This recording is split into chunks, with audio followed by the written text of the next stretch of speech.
There we go. All right, so this is second period on Monday the 10th. If anybody's watching, who knows? Who knows if people watch my video? You never know. It's question 26 from the review. The one not on the key. I don't know why I'm looking for the key. It's not on there. All right. The daily electric power consumed by a typical household in a certain city can be modeled by the function P of t is equal to 13 plus 0.25 t minus 0.01 t squared, where P is the power in kilowatts and t is the time in hours. How much energy is consumed in a typical 24-hour time period?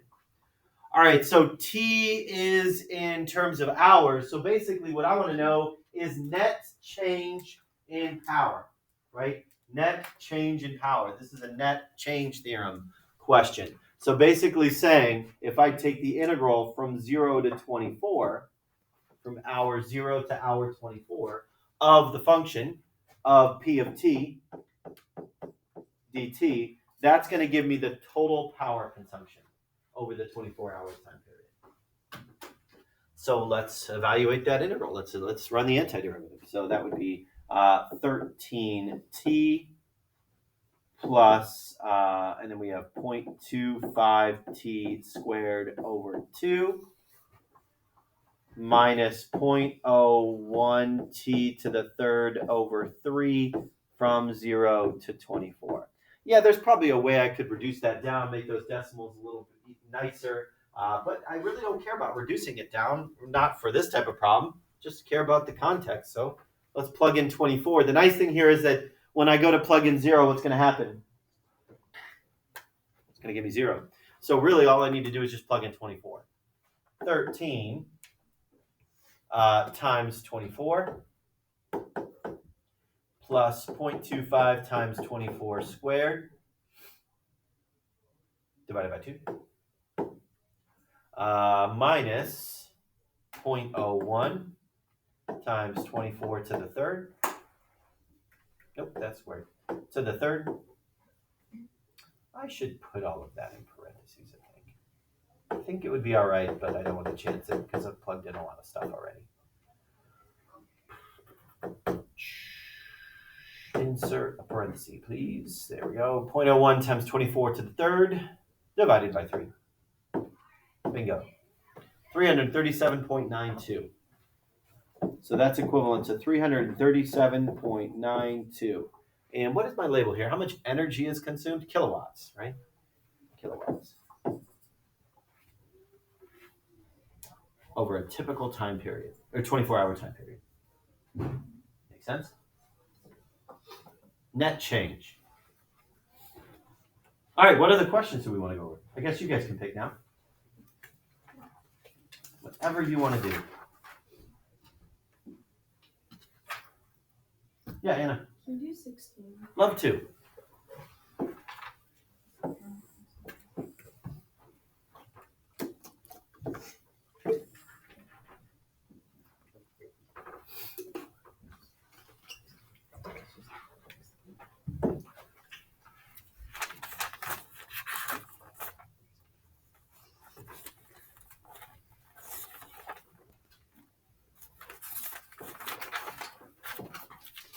All right, number 16 here.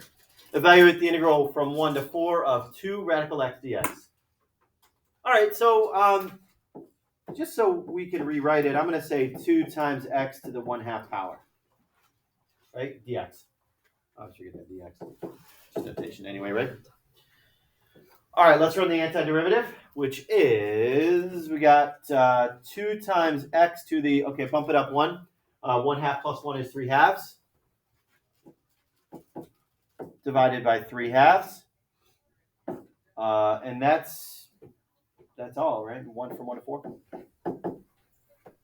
I'm going to reduce that a little bit. I know I wouldn't need to here, but might make our life a little bit easier. Watch out.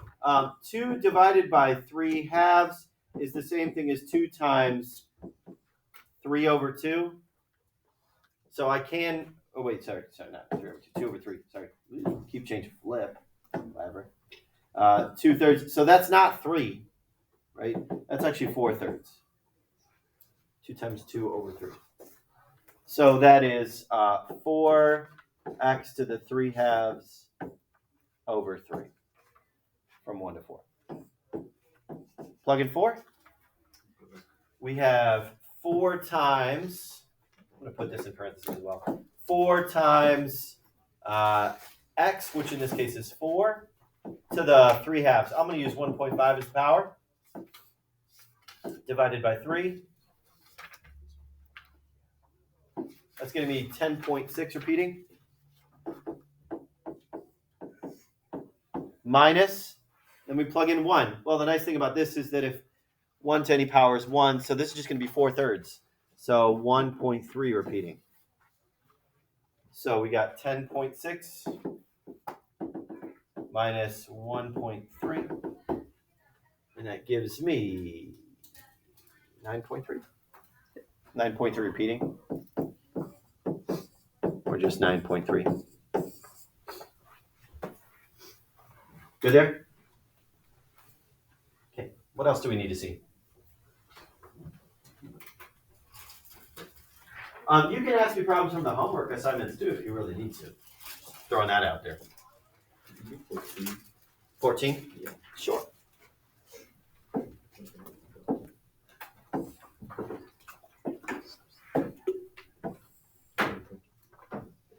Oh, shoot. You know what I should have done? Darn it.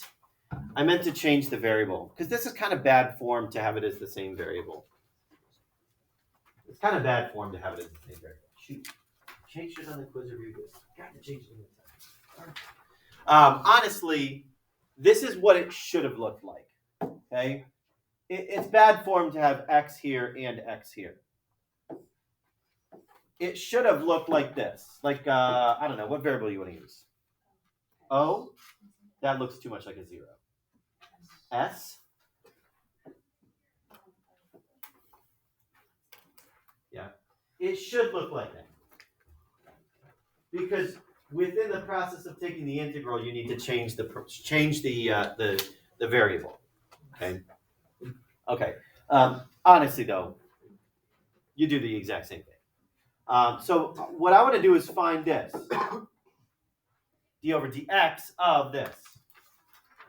What does that mean? That means that I'm going to find the derivative with respect to x on this, which that cancels. That's what FTC1 states, that the derivative is the inverse process of the integral. So when you take the derivative of an integral, it will cancel itself out.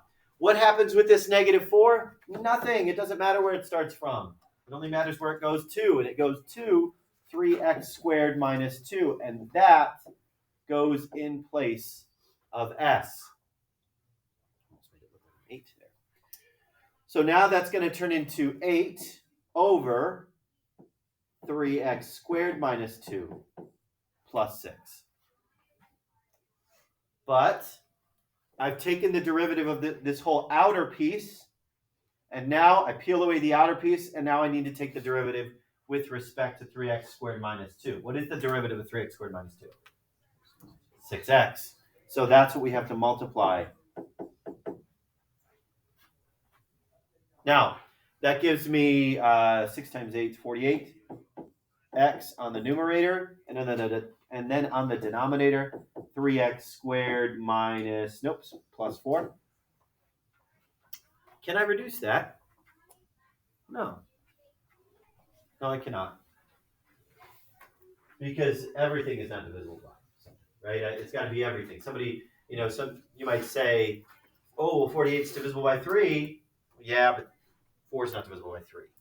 Well, 48 is divisible by 4. Yeah, but 3 is not divisible by 4. All terms must be divisible by the same thing. Yes. 18, sure. Oh. Did I forget somebody? Oh, it's Mr. Castaner. Domino's Pizza. Buddy. Oh, yeah?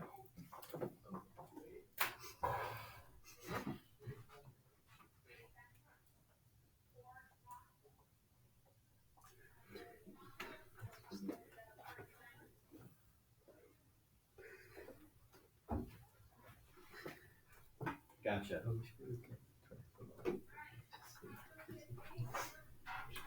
Save.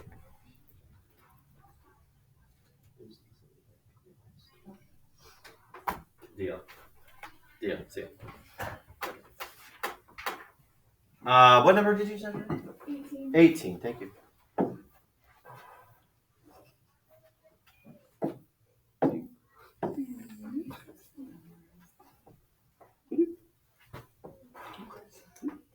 All right. Okay. Can I do? Is there any sort of quotient rule for integrals? No, not that you know of. So we have to reduce this down before I even try to evaluate the integral.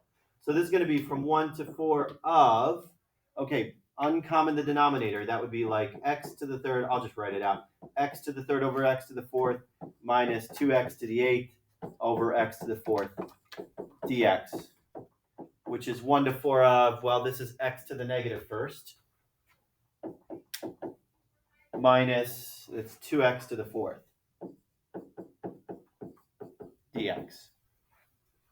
And now, since I've got it as a power rule, since I've got it as a polynomial, it's pretty easy. Well, I guess I shouldn't say pretty easy, because something weird is going to happen with x to the negative 1. What's going to happen? ln. Yeah, natural log. Remember, the antiderivative of x to the negative first is a natural log. So it's going to be an ln of x minus, and then we got 2x to the fifth over 5 from 1 to 4.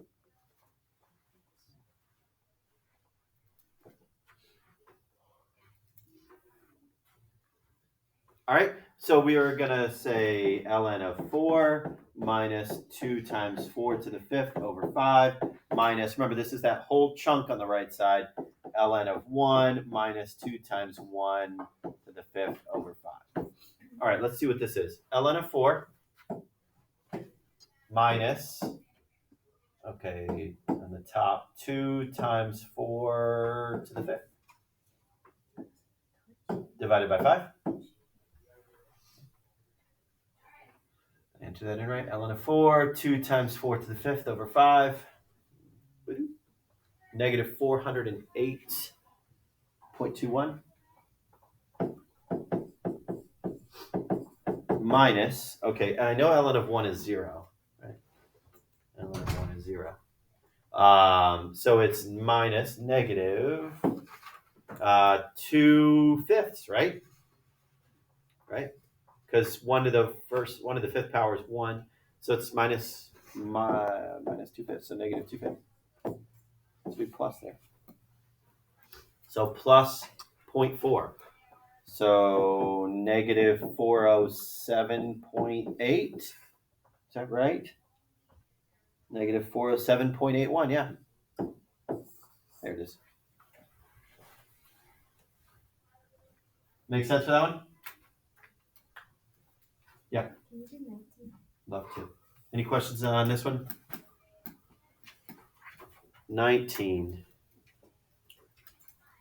Oh, this is a fun one. I like these ones. 19 and 20, both good ones. Sketch the region enclosed by the given curves and calculate its area. All right, so sketching the region here. We've got a square root of x. So it looks like I'm going to go all the way out to x equals 6. 1, 2, 3, 4, 5, 6. We'll go out to 9. 1, 2, 3, 4, 5, 6, 7, 8, 9. 1, 2, 3. Because now we can say, well, 0, 0, 1, 1, 4, 2, 9, 3, right? And then, but I want to know at x equals 6. 1, 2, 3, 4, 5, 6. That's the area I want to cut to. Right? Because y equals 0 is the axis. All right, so now let's find the integral. What am I going to find the integral of? Well, this is going from 0 to 6, right? From 0 to 6 of radical x dx. That area, that purple region, is that integral. Okay. So that is from 0 to 6 of x to the 1/2 dx, and we know how to, we just did that, right? So x to the 3/2 over 3/2 from 0 to 6. I could say 2/3. Yeah, just plug it in 6, right? And the 0, nicely enough, is going to be 0, so I'm just going to plug in 6. 6 to the, oops, not negative. 6 to the 1.5 power, to the 3/2 power, divided by 3/2. 9.79. This is number 19. 9.79. Good.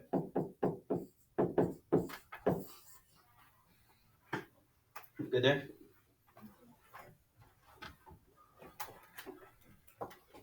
Yeah. Love to. Number 23. I like doing math problems. My wife and I were talking last night. We were like, I was like, what are you doing, Mark? She goes, we're going to start reviewing for the test. And she's like, what are you doing? I said, I got a review for, my calc test. I said, so I'll be spending the whole period, like going over review questions. She goes, ugh, I hate those days. I was like, those are my favorite days. And she gets to do math problems. Like, what greater joy?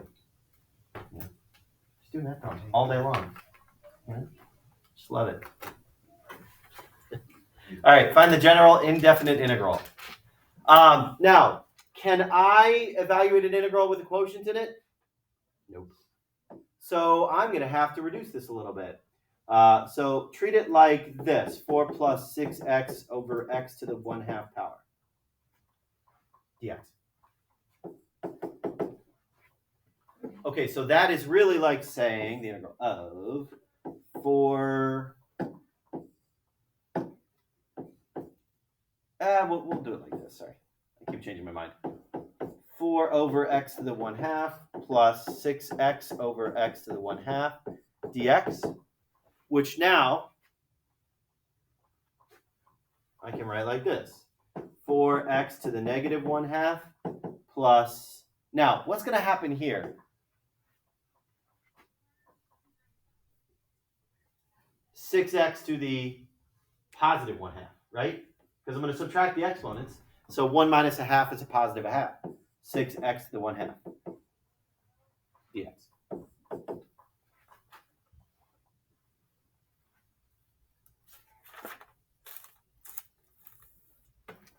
Okay, now let's evaluate the antiderivative.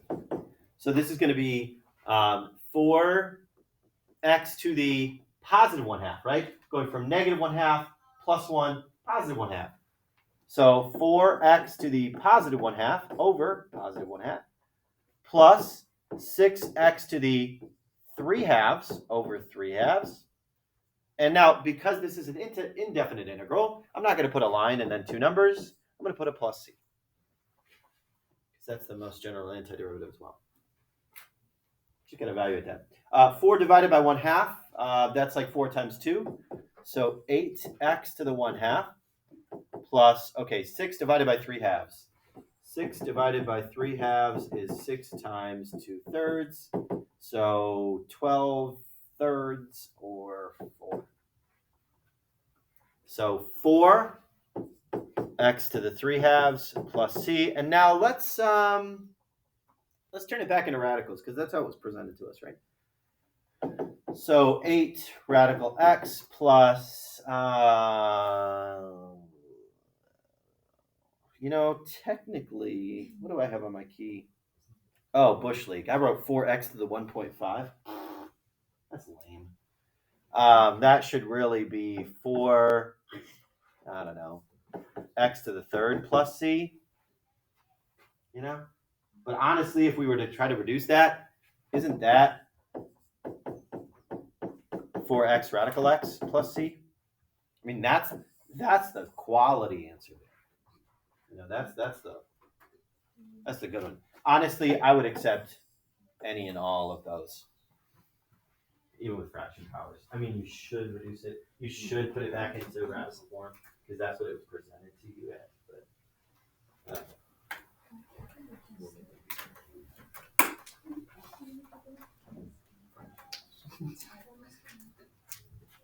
what other questions do we have? JD? 13.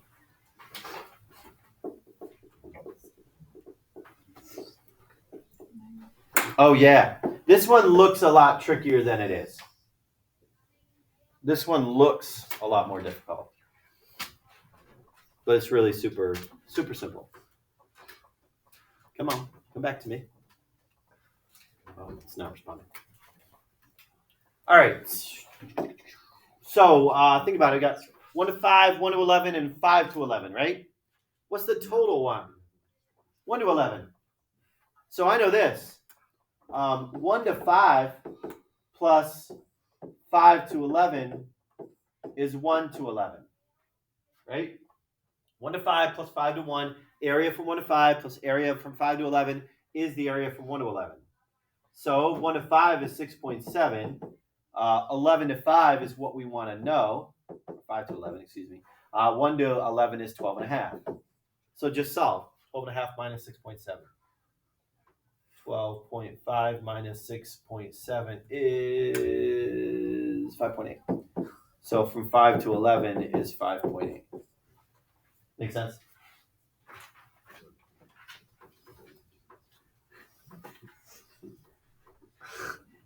What other questions do you have? Yeah. 24.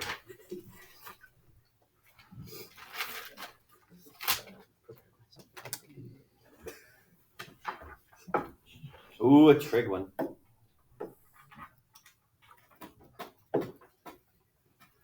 Find the general indefinite interval. Oh, jeez. I always screw these ones up. All right. I guess, though, I see cosine next to a tangent. I feel like I should try to reduce that before I do anything else. Because what is cosine, or what is tangent theta, really? Sine over cosine, right? Right? Sine over cosine. Sine theta over cosine theta. What do you think? Ooh.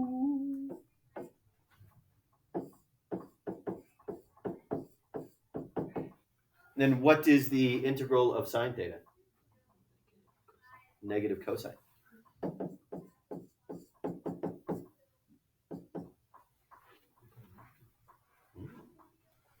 So that one was easier if we evaluated that first. I wonder if it would come out nicely if we didn't do that.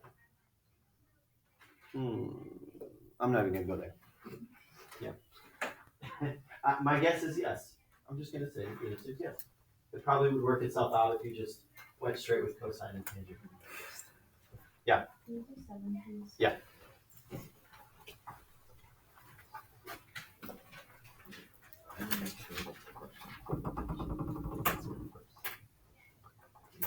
Okay. Oh, I almost went with 8.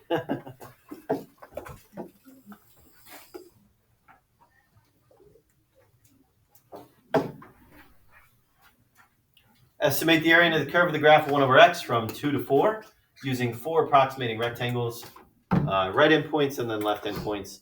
Please sketch the graph for each approximation. So I would be prepared to do right endpoints, left endpoints. Did you go? Oh, okay. I would be prepared to do right endpoints, left endpoints, or midpoints. Right? I would be prepared to do any of those because I believe I asked on the 4951 to do left and right, and then on the next quiz I asked you to do midpoints. So be prepared to do left endpoint, right endpoint, or midpoint on any sort of function that we have. All right, so I want 4 approximating rectangles. The first thing I need to do is calculate my delta x, which is b minus a over n. Right, b minus a over n. So from 2 to 4, I've got 4 minus 2 over 4. So that's 2 over 4, or 1/2.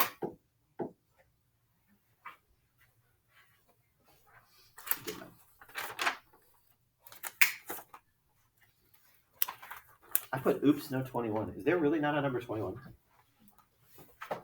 Look at that. That teacher can't count. Oops. No 21. All right, number 7. There we go. So, okay, let's sketch. Let's do, what do you want to do, right first or left first? What did I do? I did right. go right. And I'm going from 2 to 4, right? From 2 to 4. Need a little bit more space from 2 to 4. Okay, so if I'm thinking about where is this actually located, if I put 2 over x, that's going to be 1/2. If I put 1 over x at 4, so 1 over 2 would be 1/2. 1 over 4 would be 1/4, right? So I'm going to say, let's divide this. Let's say that's at 1, right? So this is at 0.5, and then 0.75, and then 0.25. Stretching it out. Stretch it out. All right. So again, at 2, it's 2, 1/2. And then at 4, it's 0.25. Right. So my graph is going to look like this. Okay. Now for right endpoints, I know I want 4 approximating rectangles, right? So I can think about it right here. Where are my 4 rectangles going to be? There's going to be one from here to here, one from here to here, one from here to here, and one from here to here, right? Those are the places that I'm going to use. But if I want to use right endpoints, what am I going to start with? Am I going to start it at 2 or 2.5? Which one am I going to start with? I'm going to use right endpoints. Am I going to start at 2 or 2.5? 2.5. Right endpoints.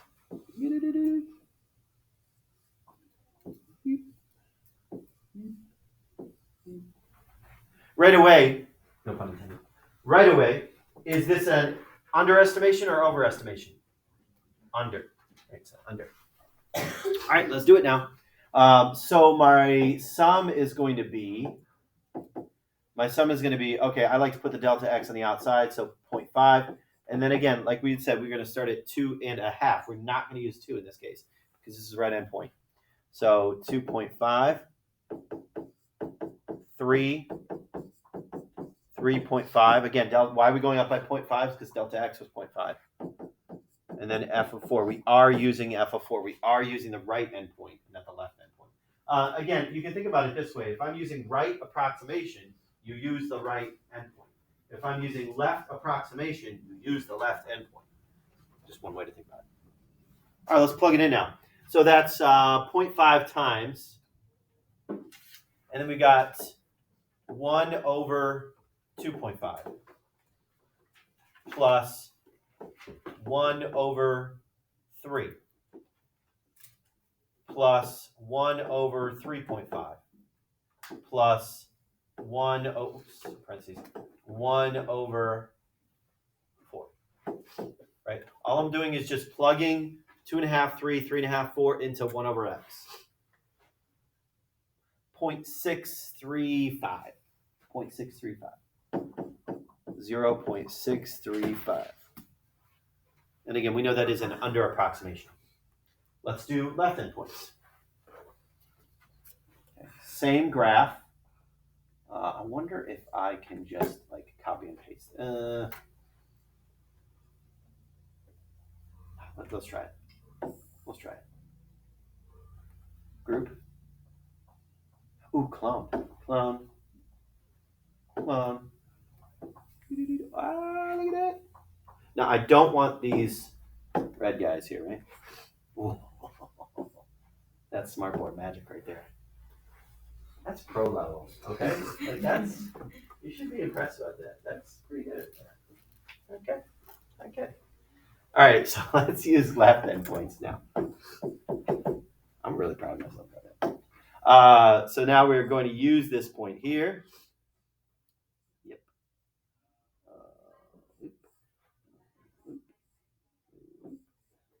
There we go. That's left endpoint approximation. Over approximation, right? Carlos is sinking further and further down. We still have 0.5, but now instead of using 4, I'm going to use 2. So this is going to be f of 2 plus f of 2.5 plus f of 3 plus f of 3.5. And I am not going to use f of 4.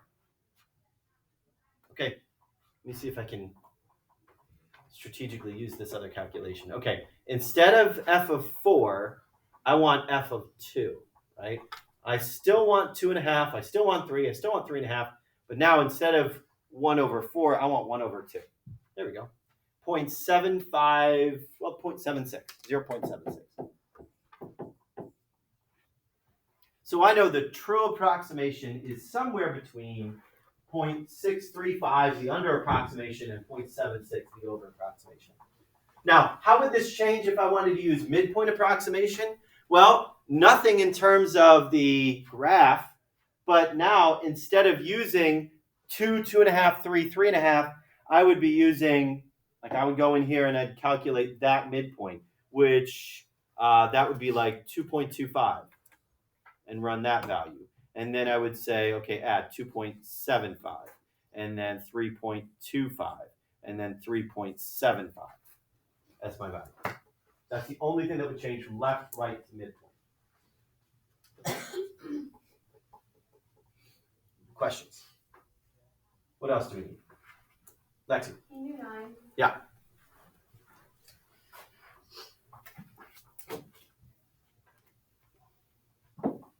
Oh, midpoints. Deal. Yeah. Let's do it.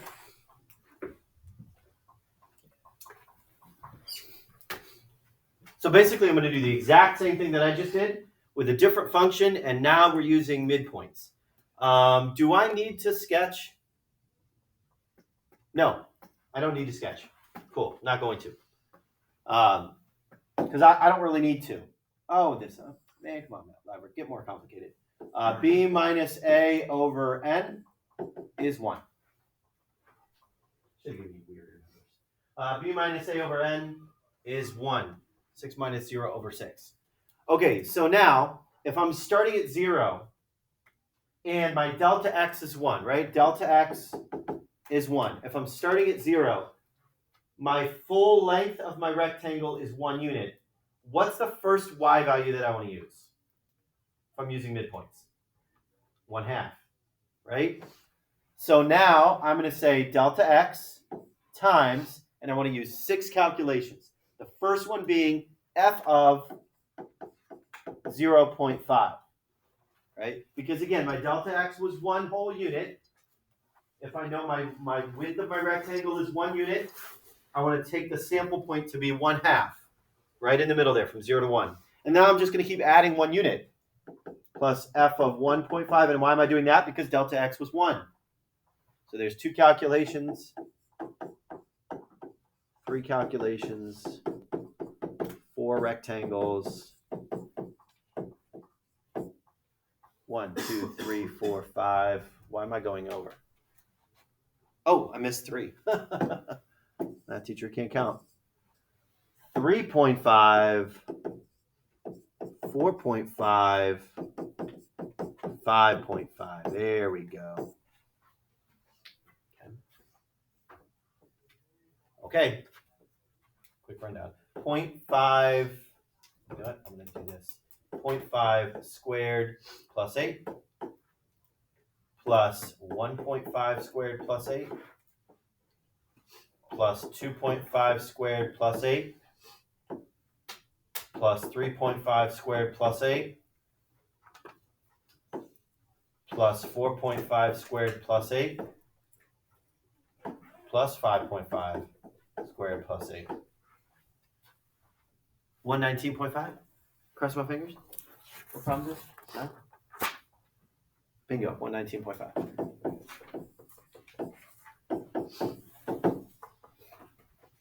Make sense?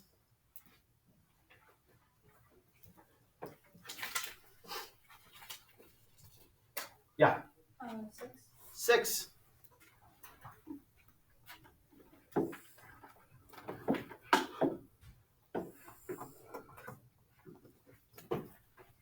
Okay, so this is back with antiderivatives, right? Don't confuse this with a net change theorem problem. I'm not asking like displacement or anything like question, what was it, 25 or something like that. Don't confuse that with this. All I'm asking for is the equation of the position of the particle, right? So if acceleration is 2t plus 6, that means velocity is the antiderivative of acceleration. So 2t squared plus 6t plus c. But what is c in this case?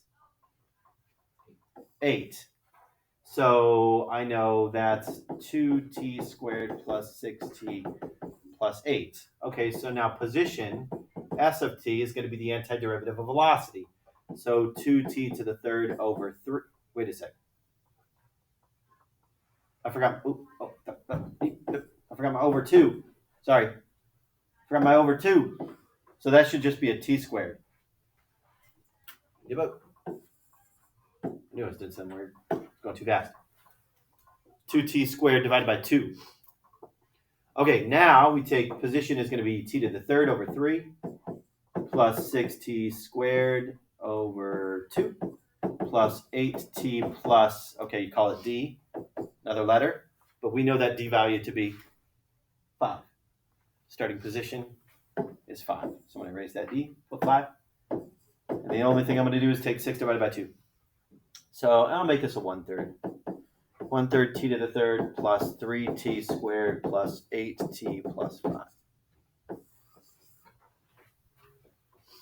Just check my answer there. Caught it here.